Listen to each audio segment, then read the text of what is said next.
पिछले कुछ महीनों से जब से ईरान और इजराइल के दरमियान जंग छिड़ी या ईरान और अमेरिका के दरमियान ये जंग और शदीद हुई, या फिर ये कहा जाए कि जब हमास ने इजराइल के अंदर हमला किया था और इजराइल ने गजा पर पलटवार किया, या इसके बाद इजराइल ने अचानक ईरान पर हमला कर दिया, उसके बाद फिर अमेरिका और इजराइल ने मिलकर ईरान को निशाना बनाया। इन मशरिक़ वस्ता में इन तमाम जंगों के दरमियान, इन तमाम मंजरनामों के बीच अगर किसी की निगाहें मशरिक़ वस्ता पर सबसे ज्यादा दरअसल टिकी हुई थी तो वो दरअसल कोई और नहीं, वो नॉर्थ कोरिया था, वो शुमाली कोरिया था, जो इस पूरे मंजरनामे पर दरअसल नजर गड़ाए हुआ था और इस पूरे मंजरनामे को देख रहा था। बज़ाहिर प्योंगयांग जंग का बराह रास्त फरीक नहीं था, न उसकी सरहद ईरान से मिलती है और ना ही उसके ऊपर फौरी हमले का कोई ऐलान हुआ, लेकिन इसके बावजूद शुमाली कोरिया इस जंग को महज मशरिक़ वस्ता का बहरान नहीं बल्कि अपने मुस्तकबिल, अपने एटमी प्रोग्राम, अपनी हुकूमत की बका और अमेरिका के साथ आने वाले मुमकिना तसादुम के आईने के तौर पर देखता रहा है। और अभी भी शुमाली कोरिया या प्योंगयांग की बात करें तो वो पूरी तरह से अलर्ट है। जब यह जंग चल रही थी उस वक्त आपको याद होगा कि शुमाली कोरिया की तरफ से यह बयान भी आया था कि जिस तरह से अमेरिका या अमेरिका जैसी जो सुपर पावर ताकतें हैं, खासतौर से उसका इशारा अमेरिका की तरफ था कि वो कमजोर ममालिक पर किस तरह से अचानक हमला कर सकते हैं या उसे किस तरह से अपनी गिरफ्त में ले सकते हैं। लेकिन शुमाली कोरिया ने यह ऐलान किया था कि शुमाली कोरिया को लेकर यह गलती अमेरिका भूल कर ना करे या कोई दूसरा मुल्क भूल कर ना करे, क्योंकि शुमाली कोरिया ईरान, वेनेजुएला या फिर लबनान नहीं है। अगर अमेरिका ने यह गलती की तो उसे मुंहतोड़ जवाब दिया जाएगा। इसीलिए ईरान जंग के बाद शुमाली कोरिया के बयानात, अस्करी सरगर्मियों, मिसाइल प्रोग्राम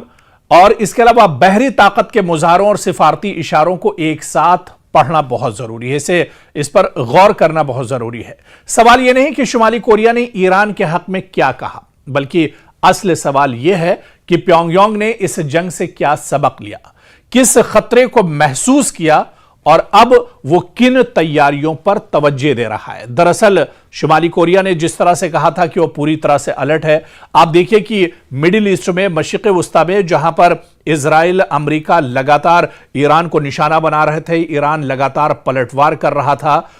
उस वक्त भी अगर पूरी नजरें शुमाली कोरिया की कहीं पर थी तो वो मशरिक़ वस्ता पर थी, उसकी पल पल के अपडेट पर उसकी दरअसल निगाहें थी। शुमाली कोरिया के लिए ईरान जंग का सबसे बड़ा सबक यह है कि वॉशिंगटन अब भी रिजीम चेंज या क़यादत को बराह रास्त निशाना बनाने वाली फौजी हिकमत अमली से दस्तबरदार नहीं हुआ है। ईरान पर हमलों, ईरानी क़यादत और अस्करी ढांचे को निशाना बनाने और फिर जंग के बाद भी डोनाल्ड ट्रंप के सख्त बयानात ने प्योंगयांग को यह याद दिलाया कि अगर कोई रियासत अमेरिका के साथ शदीद तसादुम में जाए तो सिर्फ पाबंदियों या सिफारती दबाव तक बात महदूद नहीं रहती, बल्कि मामला क़यादत, फौजी ढांचे और जौहरी तंसीबात तक जा सकता है। ट्रंप ने हाल ही में ईरान के बारे में कहा कि या तो मुआहिदा होगा या अमेरिका काम मुकम्मल करेगा, और यही जबान शुमाली कोरिया के लिए खासतौर पर माने रखती है। प्योंगयांग की नजर में ईरान जंग ने एक और बात साबित की, जिस रियासत के पास काबिल एतमाद जौहरी डिटरेंस न हो वो अमेरिका या इजरायली दबाव के सामने ज्यादा गैर महफूज हो जाती है। यही वजह है कि जनूबी कोरिया के सदर ने भी कहा कि ईरान जंग के बाद शुमाली कोरिया अपने जौहरी हथियार छोड़ने पर पहले से भी कम आमादा होगा। उनके मुताबिक इस पूरी कशीदगी और इस जंग ने प्योंगयांग के इस यकीन को और मजबूत किया कि एटमी हथियार ही हुकूमत की बका की असल जमानत है। और ऐसे में आपको याद होगा कि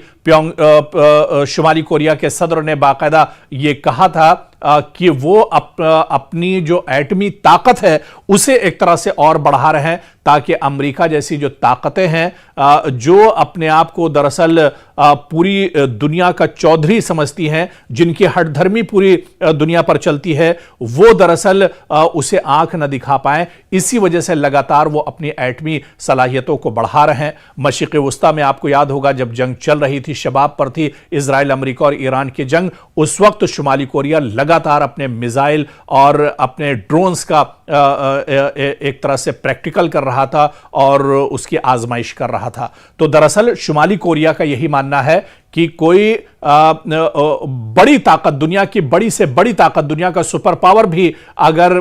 उसे आंख दिखाता है तो उसके लिए यह जरूरी है कि उसके पास एटमी हथियार होने चाहिए। और इसी वजह से शुमाली कोरिया आज दुनिया के बड़े ममालिक में एक तरह से शामिल हो रहा है, जिसके पास जदीद आलात हैं, जदीद हथियार हैं, असलहा और गोला बारूद हैं, एटमी हथियार हैं, ताकि दुनिया की बड़ी जो ताकतें हैं वो उसे दबा न सकें।